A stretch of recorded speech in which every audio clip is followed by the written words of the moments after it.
So I started feeding the ducks, the Muscovy ducks, and now they come, like they're here every morning doing that with their little tail doing that, waiting, and then during the afternoon they come back, and I got to do it the rest of my life, I guess. I got corn and I feed them.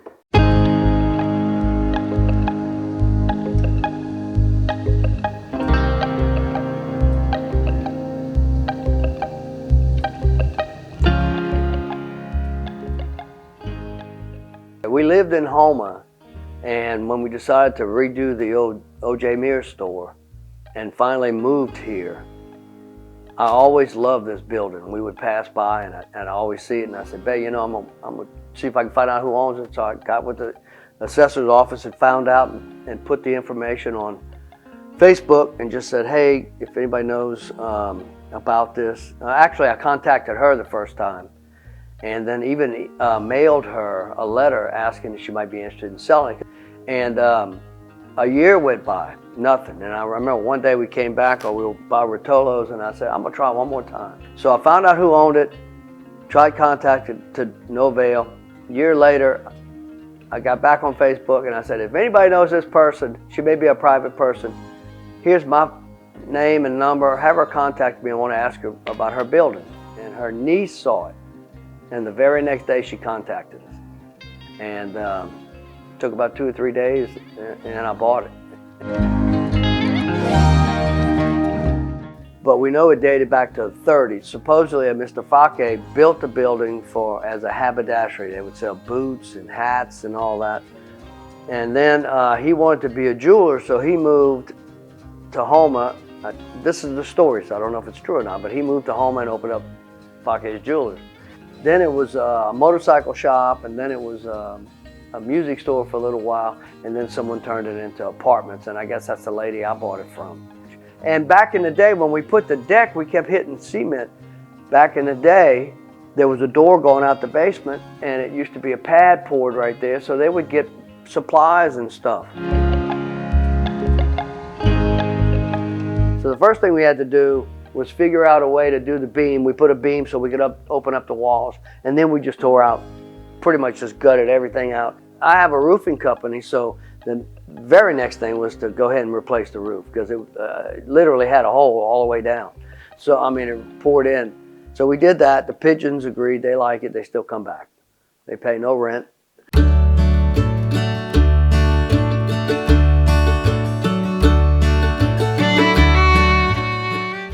All right, this is actual cypress boards that came from the O.J. Mears property that we did. And we don't ever throw anything away, we just put it somewhere and eventually it'll show up. These cabinets are repurposed from somebody, I guess renovated their house, and they wound up at Habitat and we got them. This piece of wood right here and that piece of wood are actually original floorboards from the O.J. Mears store that we repurposed, and that's here. I don't know where the rooster came from. That's Lisa's addition to that. And another little rooster. So we like roosters, and we got ducks outside too. We raised the ceiling back to the original height, so the only way you could do AC was either have it along the side of the wall or somewhere, and we came up with this idea, and they did an awesome job. If you look, that's a new beam, so we could open up the building and we could have all this room. But above it is the actual original beam from when they built this building in the 1930s.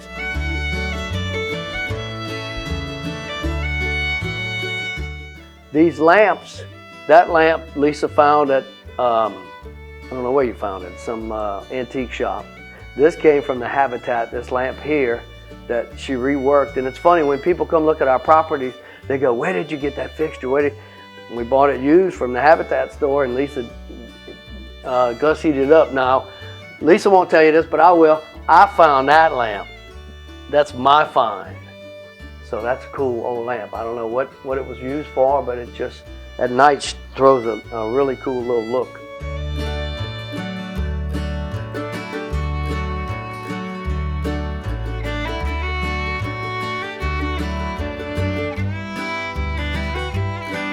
Back in the day, this was the original entrance to the building, but when they cut the new road and they put an access to get across the bridge, it puts the road too close.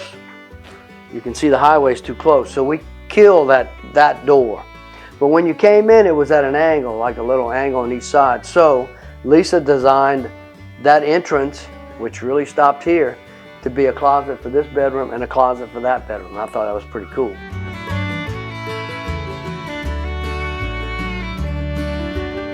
And that you can see is the closet on this side. So it used what was here already without reformatting the floor plan, and worked out pretty good.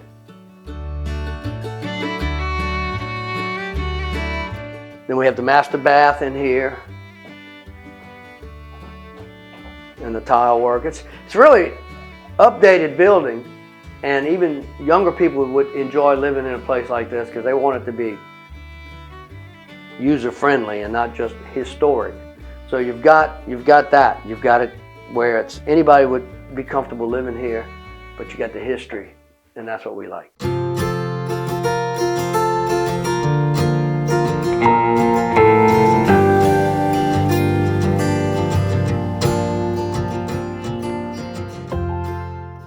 This is going to be our fun place.